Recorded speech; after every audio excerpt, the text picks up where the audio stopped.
बिस्मिल्लाहिर्रहमानिर्रहीम। अस्सलाम वालेकुम। बेनकाब न्यूज़ के साथ मैं हूं सना हुसैन। चलते हैं खबरों की जानिब।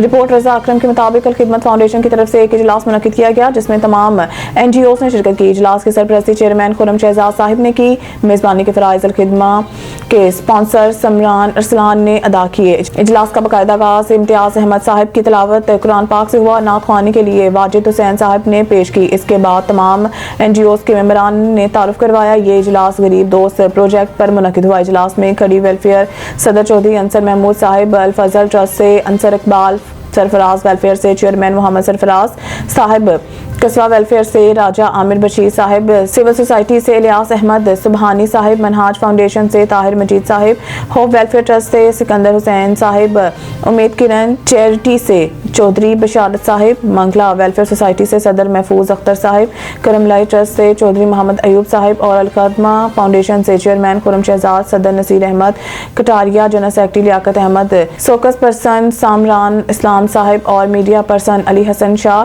साहिब इजलास में गरीब दोस्त प्रोजेक्ट पर अपनी अपनी राय से सराहा। रिपोर्ट रज़ा अकरम, BN न्यूज़ इंटरनेशनल।